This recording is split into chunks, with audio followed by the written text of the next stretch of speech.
नमस्कार मित्रों। हम लोगों ने पिछले क्लास में इतिहास का कुछ परिचय देखा था। इसमें हम लोगों ने जाना था कि जो अतीत का अध्ययन होता है वही इतिहास कहलाता है। इतिहास को हम लोग 4 कालखंडों में विभाजित करते हैं। मुख्यतः तो 3 कालखंड ही हैं, प्राचीन, मध्यकालीन और आधुनिक। किंतु यूपीएससी नाम की जो संस्था है वह स्वतंत्रता के पश्चात नाम की भी एक टॉपिक को शामिल करती है, इसलिए हम लोग इसको 4 भागों में विभाजित कर लेते हैं। तो पहला हो जाता है प्राचीन इतिहास, दूसरा मध्यकालीन इतिहास, तीसरा आधुनिक इतिहास और स्वतंत्रता के पश्चात। प्राचीन इतिहास में हम लोगों को अध्ययन करना है, इसमें पाषाण काल का अध्ययन करना है। उसके पश्चात ताम्र पाषाण काल आ जाता है। ताम्र पाषाण काल के बाद हम लोग सिंधु घाटी सभ्यता जो होती है उसको देखते हैं। सिंधु घाटी सभ्यता के कई नाम होते हैं, जैसे सरस्वती सिंधु घाटी सभ्यता को ही हड़प्पा सभ्यता कहते हैं, सरस्वती सभ्यता कहते हैं, कांस्य युगीन सभ्यता कहते हैं और अन्य नाम भी हैं। उसके जो हम लोग इसको पढ़ते समय जानेंगे। उसके पश्चात वैदिक काल आ जाता है। वैदिक काल का हम लोग अध्ययन करेंगे। फिर महाजनपद काल आ जाता है। बौद्ध जैन धर्म का विकास होता है उसके पश्चात। तत्पश्चात मौर्य काल साम्राज्य का उदय होता है और उसके बाद हम लोग देखेंगे कि मौर्योत्तर काल अर्थात मौर्य काल का पतन कैसे हुआ, इन सब घटकों को हम लोग देखेंगे। और उसके पश्चात गुप्त काल का उदय होता है। गुप्त काल के बाद गुप्तोत्तर काल का अध्ययन करेंगे। गुप्तोत्तर काल को ही सामंतवादी काल कहते हैं। इस समय जो प्रांत थे वे छोटे छोटे प्रांतों में बट गए थे, इसलिए इसे सामंतवादी कहते हैं। चलिए, तो हम लोगों ने इसको मैप के जरिए भी समझा था। मैप में बनाकर देखा था। हमने कहा था कि यहाँ से एक नदी है, सिंधु नदी, जो अरब सागर में गिरती है पाकिस्तान से होते हुए। तो यहीं पर हम लोग सिंधु घाटी सभ्यता का अध्ययन करते हैं और यहाँ पर हम लोगों ने देखा था कि पर्वतों में ही पाषाण काल का अध्ययन लगभग करेंगे और ये दक्षिणी भाग है। चलिए, तो हम लोग अब आगे बढ़ते हैं। तो हम लोगों ने पूर्व क्लास में अध्ययन कर लिया था और यह संक्षेप में मैं आपका रिवीजन करवा दिया। और हाँ, हम पहले टॉपिक को पढ़ेंगे, उसके पश्चात उन टॉपिकों के प्रश्नों को देखेंगे। प्रीवियस ईयर में आए हुए जो क्वेश्चन हैं उन क्वेश्चन को भी सॉल्व करेंगे। अतः आप लोग धैर्य बनाए रखें और विश्वास रखें कि आप जितना मैं पढ़ाऊंगा उससे आपके यूपीएससी के, पीसीएस के और अन्य एग्जाम के भी क्वेश्चन सॉल्व हो जाएंगे। अतः धैर्य बना करके पढ़ें और यदि हो सके तो इसको शेयर भी करें। हो सके तो, नहीं हो सके तो कोई बात नहीं है, किंतु लाइक अवश्य किया करें तथा और हो सके तो सब्सक्राइब भी कर लेना। चलिए, तो हम लोग अब आगे बढ़ते हैं। तो देखिए, कहा जाता है कि मानव का जो जन्म है, मानव की जो उत्पत्ति है, वह तृतीयक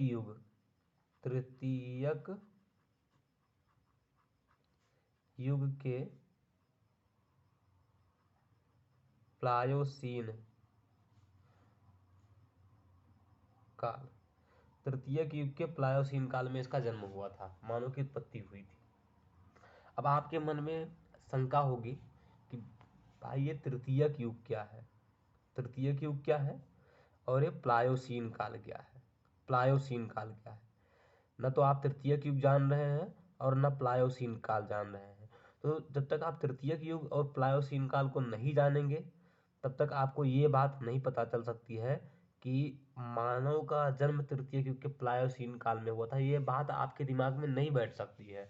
अतः इस अगर हमें यही नहीं पता होगा कि मानव का जन्म कब हुआ था, तो आगे के जो टॉपिक्स हैं उनको समझने में थोड़ा दिक्कत होगी। इसलिए हम क्या करेंगे, एक टॉपिक का अध्ययन करेंगे जो है पृथ्वी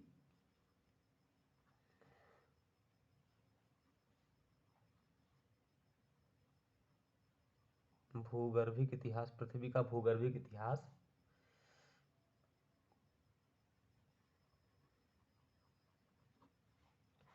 तथा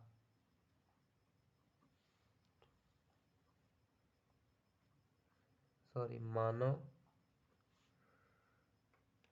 की उत्पत्ति व विकास।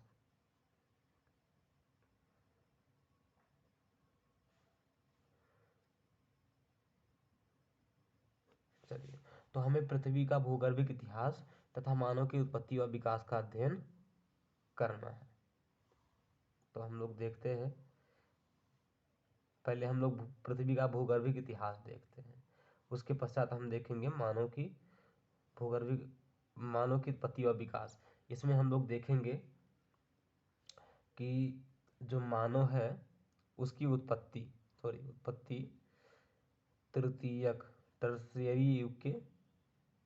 तृतीयक युग के प्लायोसीन काल में। आप धैर्य धारण करके रखें, आपको अभी बस कुछ ही क्षण में ये सब बातें बहुत आसान लगने लगेंगी कि तृतीयक युग क्या है, प्लायोसीन काल क्या है। बस आप देखते जाइए और मैं प्रयास करूंगा कि इन सब चीज़ों को आपको यहीं पर याद भी करा दूं। आप यदि ध्यान से देखेंगे तो आपको विश्वास रखिए कि आपको ये सब बातें 90% यहाँ पर याद हो जाएंगी, 90% बातें आपको यहाँ पर याद हो जाएंगी। चलिए, तो देखिए, हम लोग जो पृथ्वी है उस पृथ्वी की जो आयु है, पृथ्वी की आयु है, कहीं कहीं लिखा मिलता है कि 4.6 अरब पूर्व, अर्थात 4.6 अरब पूर्व पृथ्वी का जन्म हुआ, ऐसा मिलता है।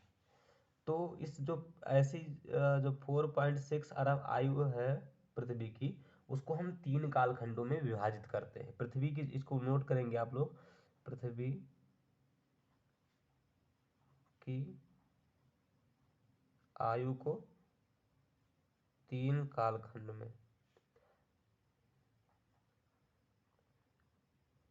में विभाजित किया जाता है। ठीक है, हम पृथ्वी की आयु को अध्ययन की दृष्टि से 3 कालखंडों में विभाजित करते हैं। देखिए,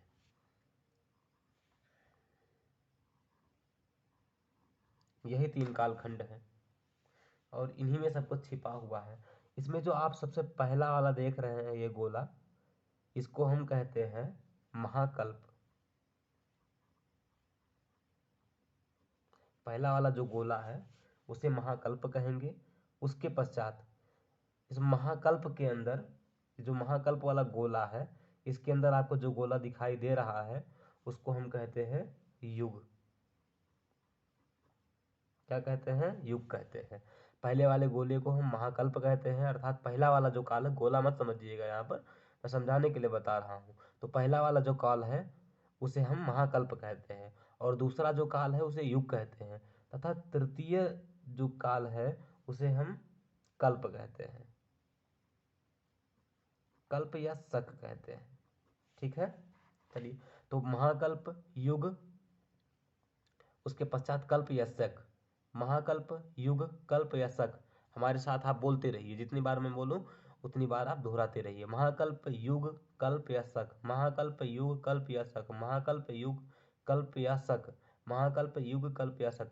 तो उम्मीद है कि आपको ये 3 चीजें याद हो गई होंगी। अब देखिए, महाकल्प अभी तक 5 बीते हुए हैं। महाकल्प को याद रखिए, हम इसे ईरा कहते हैं, ईरा। इसे इपोज, अंग्रेजी में इपोज कहते हैं, इपोज। और इसे पीरियड कहते हैं, ईरा, इपोज, पीरियड। तो हमारी अभी तक 5 ईरा बीत चुके हैं, 5वां ईरा भी चल रहा है, और इसे जो युग है वो अभी तक 4 है, तथा जो कल्प या शक हैं वो भी हम देखेंगे 18 कल्प हैं। 5 महाकल्प हैं, 4 युग हैं और 18 कल्प हैं। चलिए अब हम देख लेते हैं 5 युग कौन कौन से हैं क्रमशः।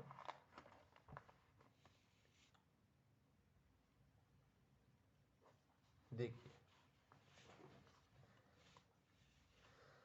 नंबर 1, पहला जो महाकल्प है, इसे महाकल्प हेडिंग डाल दीजिए, महाकल्प। तो हमारे जो महाकल्प हैं वो 5 हैं। एक पहला जो है उसे कहते हैं प्री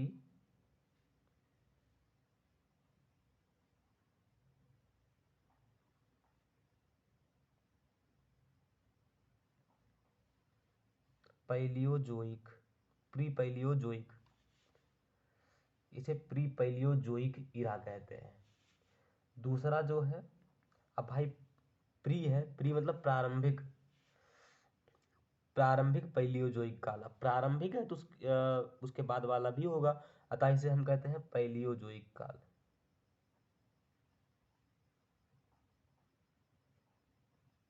पैलियोजोइक।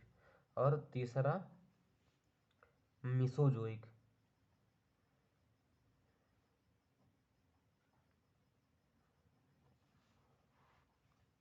चौथा सिनोजोइक,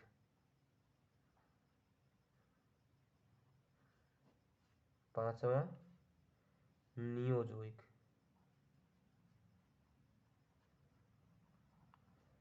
चलिए, तो कौन कौन महाकल्प होते हैं? एक प्री पीलियोजोइक, दूसरा पैलियोजोइक, तीसरा मिसोजोइक, सिनोजोइक और नियोजोइक।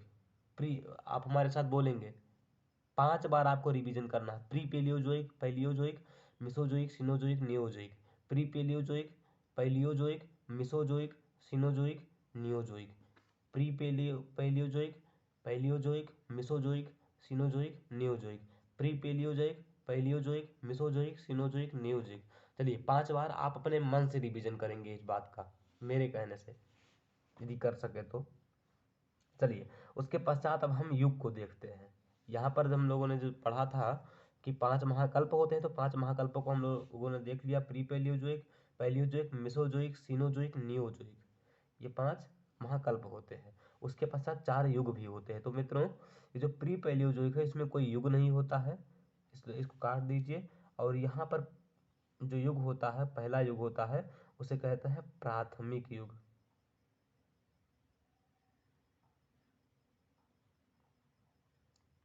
प्राथमिक। और जो दूसरा है उसे द्वितीयक युग कहते हैं, द्वितीयक। और ये जो तीसरा है उसे तृतीयक, ठीक है। और ये जो है इसे चतुर्थक कहते हैं। तो हमें नहीं लगता है कि आपको ये बात याद करने में कोई दिक्कत होगी, तो आपको साधारणतः याद हो जाएगा, आसानी से याद हो जाएगा। चलिए, तो प्राथमिक, द्वितीयक, तृतीयक और चतुर्थक, ये हमारे 4 इपोच होते हैं, युग होते हैं। ये हो गए। अब हम कल्प को देखते हैं, पीरियड को, पीरियड को। यदि आप लोगों को कोई कठिनाई महसूस हो तो आप कमेंट सेक्शन, कमेंट में बता सकते हैं और आपका उत्तर जरूर दिया जाएगा। चलिए, तो जो प्री पैलियोजोइक है इसमें युग तो नहीं होता है, किंतु 2 कल्प होते हैं। कल्प होते हैं कितने? 2, ठीक है। एक जो पहला वाला जो होता है उसे कहते हैं आर्कियन,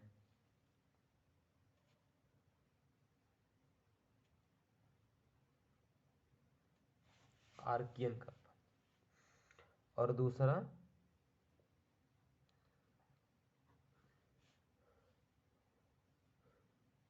प्री कैम्ब्रियन, दूसरा प्री कैम्ब्रियन। तो प्री पैलियोजोइक महाकल्प में दो कल्प होते हैं, Archean Precambrian, Archean Precambrian, Archean Precambrian, Archean Precambrian, Archean Precambrian. आप हमारे साथ बोलते रहिए जिससे आपको क्लास के साथ साथ ही याद हो जाए। जाने के बाद यदि आप 2 बार देखें तो आपको आत्मसात हो जाए विषय, इसलिए हमारे साथ बोला बोला कीजिए और थोड़ा परिश्रम करना सीखिए। चलिए, प्री पैलियोजोइक, जो प्री पैलियोजोइक महाकल्प है उसमें 2 कल्प हैं, एक आर्कियन और दूसरा प्रीकैम्ब्रियन। अब हम लोग पैलियोजोइक ईरा के प्राथमिक युग में आ जाते हैं। इसमें देखते हैं कितने युग होते हैं। तो देखिए मित्रों, अभी हमें जो प्री पैलियोजोइक में जो कल्प आए हैं उनमें हमें देखना है कि क्या आर्कियन युग में क्या हुआ, आर्कियन कल्प में क्या हुआ, प्री कैम्ब्रियन कल्प में क्या हुआ, इन सब बातों को हम देखेंगे। लेकिन उससे पहले हम एक बार ये तो जान लें कि कौन कौन से हमारे कल्प होते हैं। तो पहले हम लोग परिचय देख लेते हैं इसका कि कौन कौन होते हैं, उसके पश्चात इनके बारे में हम जानेंगे। तो पैलियोजोइक के प्राथमिक युग में कैम्ब्रियन,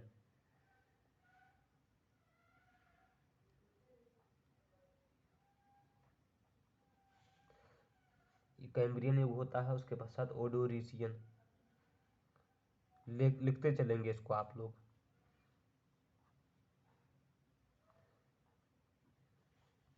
और यदि आप बिना कॉपी पेन के हैं तो इस वीडियो को रोक दीजिए, मत देखिए, क्योंकि उससे आपको कोई लाभ होने वाला नहीं है। तीसरा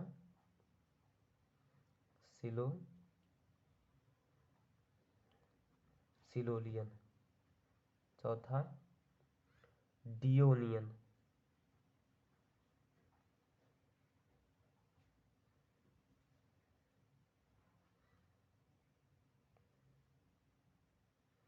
पांचवा कार्बोनिफेरस। जानते होंगे आप लोगों ने कार्बोनिफेरस कभी न कभी पढ़ा होगा। इसमें क्या हुआ था, कोयले का निर्माण हुआ था। फेरस। और छठवां बर्मियन। आप लोग जर्मनी नाम का देश तो जानते ही होंगे, जहाँ एक ब्लैक फॉरेस्ट है और एक वासजेस पर्वत है। इनका निर्माण हुआ था इसी काल में, इसको भी हम आगे देखेंगे। चलिए, उसके पश्चात हम मेसोजोइक के द्वितीय युग में आते हैं। इसको यहाँ पर ऐसे ले जाइए और इसका परिचय देखते हैं यहाँ से। चलिए, तो ये इधर प्री पैलियोजोइक में 2 कल्प हो गए और पैलियोजोइक में पैलियोजोइक के प्राथमिक युग में 6 कल्प हो गए, Cambrian, Ordovician, Silurian, Devonian, Carboniferous, Permian. Cambrian, Ordovician, Silurian, Devonian, Carboniferous, Permian. उसके पश्चात हम मेसोजोइक के द्वितीय युग में आते हैं। इसमें देखिए ट्रियासिक,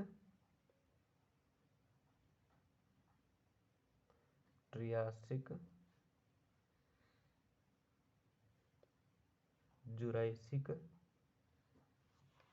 और क्रिटेशियस।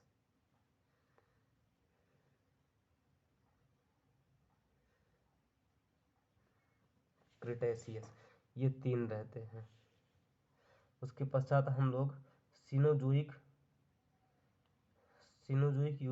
ईरा के तृतीय युग में जाते हैं। और यहाँ पर भी हम लोग देखेंगे, क्या देखेंगे तो आप देख रहे हैं, हम तो लिख रहे हैं। तो तृतीय के युग, इसमें कौन कौन से काल हैं तो देखिए, एक पेलियोसीन।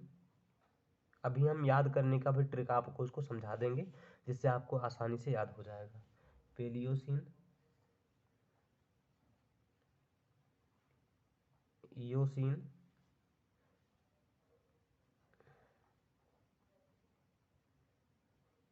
ओलियोसीन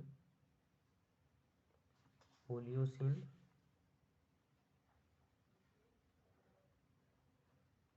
मायोसिन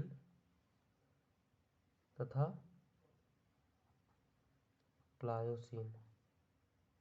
जैसा कि मित्रों हमने बताया था कि मानव की जो उत्पत्ति होती है वह तृतीयक युग के प्लायोसीन काल में होती है। तो देख लीजिए, यही वो प्लायोसीन काल है जिसमें हम बता रहे थे कि मानव की उत्पत्ति होती है। देख लीजिए, तृतीयक युग है, तृतीयक युग है, और यहाँ पर पेलियोसिन, इयोसिन, ओलियोसिन, मायोसिन और प्लायोसिन काल आ जाता है, इसमें मानव की उत्पत्ति होती है। ये हम लोग विस्तृत देखेंगे। उसके बाद चतुर्थक युग आ जाता है, इसको हम लोग साधारणतः देख लेते हैं।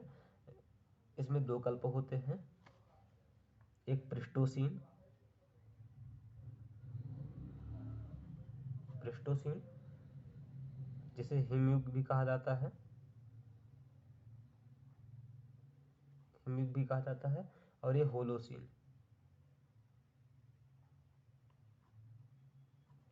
होलोसीन। गिन लीजिए इसको, 1 2 3 4 5 6 7 8 9 10 11 12 13 14 15 16 और 2 18, 18 हमारे पीरियड होते हैं। ठीक है, 5 महाकल्प होते हैं, युग 4 होते हैं और कल्प 18 होते हैं।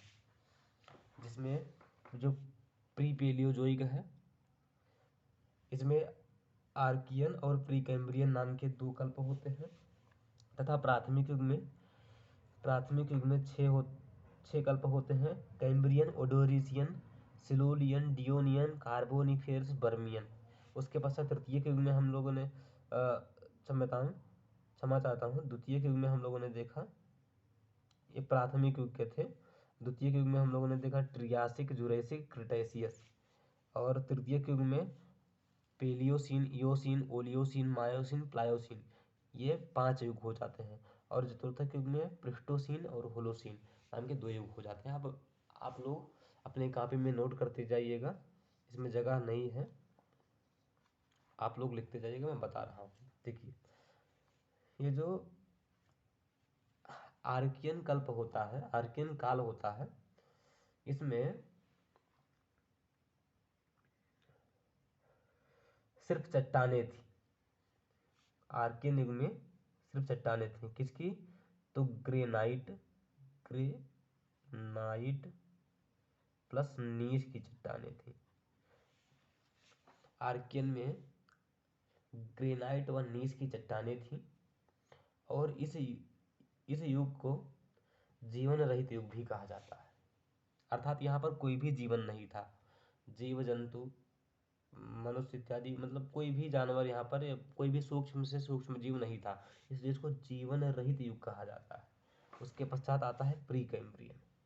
प्री कैम्ब्रियन में अरावली श्रेणी जो है राजस्थान में, अरावली, अरावली श्रेणी तथा धारवाड़ का पठार, जो धारवाड़ है, धारवाड़ की चट्टानें जो हैं, और ये इनका निर्माण होता है। तथा इसी युग में, इसी कल्प में समुद्रों में सूक्ष्म सूक्ष्म जीवों का जन्म होने लगता है, अर्थात समुद्रों में सूक्ष्म जीव प्राप्त होते हैं। तो प्री कैम्ब्रियन काल में क्या क्या होता? तो अरावली चट्टानें तथा धारवाड़ की चट्टानें, और समुद्रों में सूक्ष्म जीव पाए जाते थे। उसके पश्चात आया प्राथमिक युग। प्राथमिक युग के कैम्ब्रियन में हम लोग देखें तो यहाँ पर जो विंध्य पर्वत है उसका निर्माण हुआ, तथा कुछ समुद्री घासों का निर्माण हुआ, और सूक्ष्म जीवों का विकास हुआ, और प्लस कुछ घास का भी यहाँ पर विकास हुआ। जैसा हम बता चुके हैं कि विंध्य पर्वत, समुद्री घास, सूक्ष्म जीव, इनका यहाँ पर क्या हुआ? विकास हुआ। इसको आप लोग नोट करते चलेंगे। उसके पश्चात हम लोग ओडोरिशियन काल को देखते हैं। ओडोरिशियन काल में जो सागर थे वो सागर स्थलों में प्रवेश करने लगे थे, सागर स्थलों में प्रवेश करने लगे थे, अर्थात कटाव करने लगे थे, स्थलों में प्रवेश करने लगे थे। उसके पश्चात आया सिलोलियन। सिलोलियन में मछलियों का, जो मछलियां हैं उनका विकास हुआ, तथा प्रवाल भित्तियों का विकास हुआ। प्रवाल भित्ति तो आप लोग जानते ही होंगे, जो लक्षद्वीप है प्रवाल भित्तियों से ही बना हुआ है, तो इनका विकास हुआ। तथा इसी काल में कुछ रीढ़ युक्त जानवर भी उत्पन्न हुए सिलोलियन काल में। उसके पश्चात आता है डियोनियन। डियोनियन को मत्स्य युग कहते हैं। डियोनियन जो काल है उसको मत्स्य युग से भी जाना जाता है। यहाँ पर शार्क मछली का जन्म हुआ तथा उभयचरों की उत्पत्ति हुई। उभयचर मतलब जो दोनों स्थान पर चल सकते हैं, अर्थात स्थल पर भी और जल में भी चल सकते हैं। उभय उभय मतलब दोनों स्थानों पर। उभय का अर्थ होता है दो स्थानों पर, तो जो जल में और स्थल में दोनों जगह चल सकती थी, ऐसे जानवरों का जन्म हुआ। उसके पश्चात कार्बोनिफेरस युग आता है। कार्बोनिफेरस युग में जो उभयचर होते हैं उनका विकास होता है, प्लस पेड़ पौधों का विकास होता है कार्बोनिफेरस में, और इसी समय कोयले का निर्माण भी होता है। तो याद रखेंगे, बहुत इंपॉर्टेंट है, प्रश्न पूछा जा सकता है कि कोयले का निर्माण कब हुआ, किस काल में हुआ, तो आप लोग बता देंगे। वैसे ये जो हम लोग चैप्टर पढ़ रहे हैं मुख्यतः तो ये ज्योग्राफी का चैप्टर है, लेकिन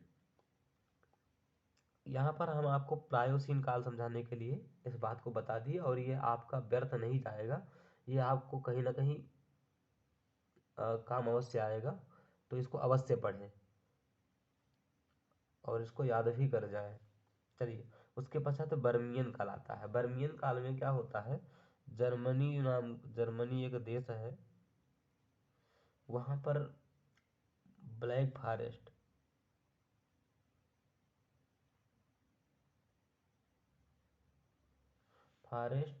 प्लस जेस पर्वत का निर्माण हुआ। बर्मियन काल में ब्लैक फॉरेस्ट तथा वासजेस पर्वत का निर्माण हुआ, इस बात को याद रखेंगे। चलिए, उसके पश्चात यहीं पर हमारा क्या होता है, प्राथमिक युग समाप्त हो जाता है। फिर द्वितीयक युग आता है। द्वितीयक युग में हम लोगों ने देखा था 3 कल्प होते हैं, Triassic, Jurassic, Cretaceous. Triassic, Jurassic, Cretaceous. Triassic में क्या होता है, यहाँ पर रेंगने वाले जानवर पाए जाते हैं, रेंगने वाले जानवरों का विकास होता है।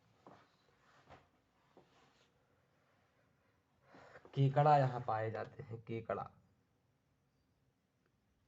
जानते होंगे आप लोग, थोड़ा सा डरावना होता है। और जो गोंडवाना क्रम की चट्टानें हैं उनका निर्माण यहीं पर हुआ, इसी काल में हुआ, ट्रियासिक में। उसके पश्चात आता है जुरैसिक। जुरैसिक में जो डायनासोर थे, आप लोगों ने जरूर सुना होगा डायनासोर। तो डायनासोर, कंगारू, इनका जन्म हुआ तथा स्थल में चलने वाले और वायु में चलने वाले जो जीव थे उनका विकास हुआ इसी समय। उसके पश्चात आता है क्रिटेशियस। इन सब बातों को आप लोग नोट डाउन करते रहेंगे। क्रिटेशियस जो आता है, क्रिटेशियस काल, इसमें कछुआ का जन्म होता है, प्लस रॉकीज पर्वत, एंडीज पर्वत का जन्म होता है, और यहीं पर काली मिट्टियों का भी जन्म होता है। महाराष्ट्र का एक जिला है बुढ़ाना, वहाँ पर काली मिट्टी का जन्म इसी समय होता है, और वहीं पर लोनार झील भी होगी। चलिए, उसके पश्चात आता है तृतीयक युग। तृतीयक युग के पेलियोसीन काल में, इसे हिमालय पर्वत के उत्पत्ति का काल भी कहा जाता है। इस युग को, तृतीयक युग है, इसे हिमालय की उत्पत्ति का युग भी कहा जाता है। क्यों? क्योंकि यहाँ पर हिमालय के जो श्रेणियां हैं, ट्रांस, बृहद, मध्य, शिवालिक, इनका निर्माण हुआ।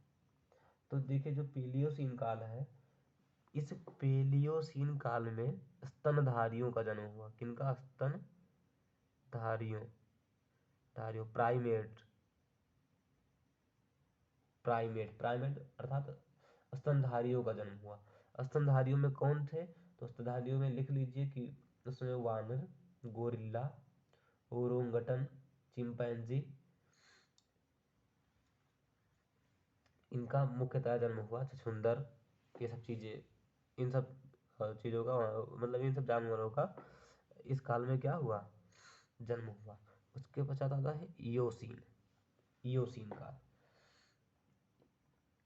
इयोसीन काल में जो ट्रांस हिमालय रहता है, ट्रांस अर्थात चीन की तरफ वाला जो भाग है, उस ट्रांस हिमालय,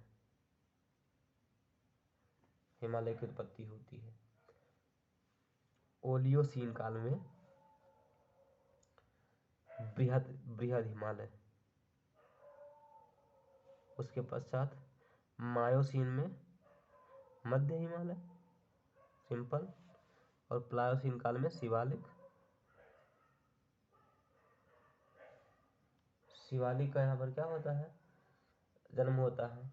और मानव की उत्पत्ति होती है, यहाँ मानव की उत्पत्ति हो जाती है। मानव की उत्पत्ति 10 लाख वर्ष पूर्व, लगभग 10 लाख वर्ष पूर्व मानव की उत्पत्ति हो जाती है।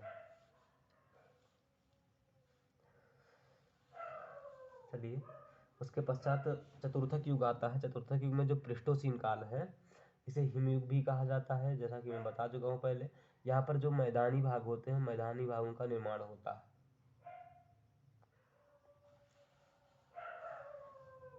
ये जो मैदानी भाग है, इनका निर्माण 100 लाख से 10,000 ईसा पूर्व तक लगभग निर्माण हुआ। उसका पश्चात होलोसीन काल, ये 10,000 से लेकर के 10,000 से 10,000 ईसा पूर्व ले लीजिए, ईसा पूर्व से अब तक का जो काल है वो होलोसीन काल है। तो वर्तमान में क्या चल रहा है, होलोसीन चल रहा है। इस बात को याद रखेंगे। चलिए, अब हम आपको थोड़ा याद करने की ट्रिक बता देते हैं, समझा देते हैं। कोई ट्रिक तो हमारे पास वैसे नहीं है, लेकिन इन बात को हम समझा सकते हैं। देखिए, आप प्री पैलियोजोइक में जाएंगे तो यन यन आ जाएगा लास्ट में, ठीक है, यन यन। तो आर्कियन, प्री कैम्ब्रियन, ठीक है। उसके पश्चात इधर भी यन यन चल रहा है, तो यहाँ तक आपका यन यन चल रहा है। Archean, Precambrian, Cambrian, Ordovician, Silurian, Devonian, Carboniferous. Carboniferous एक अलग से आ गया यार, इसको भी याद कर लेंगे आप लोग, बुद्धिमान व्यक्ति है। फिर बर्मियन आ जाता है, तो इनको यन यन करके याद कर लेंगे कि हाँ, इसमें यन आता है तो ये इधर का ही होगा, अर्थात प्राथमिक का होगा या प्री पैलियोजोइक का होगा। इस प्रकार आप याद कर लीजिएगा। चलिए, उसके पश्चात हम देखते हैं तो जो द्वितीयक रहता है उसमें यास इक इक इत्यादि आता है, ठीक है। ट्रियासिक, जुरैसिक, सा आ जाता है सभी में बीच में, सा सा सा, दंत सकार रहता है, बीच बीच में आ जाता है, तो ट्रियासिक, जुरैसिक, क्रिटेशियस ये बन जाता है। उसके पश्चात तृतीय युग में cene cene cene cene cene शब्द आ जाते हैं, ठीक है। तो सीन, आप एक काम कीजिएगा, जो प्राथमिक है उसके उस यहाँ पर लिख लीजिए आप यन यन, और यहाँ पर सिक, यहाँ पर क्या लिख लीजिए, सीन, ठीक है। और यहाँ पर भी सीन, थोड़ा दो सीन है, उसको याद कर लेंगे। चलिए, तो यन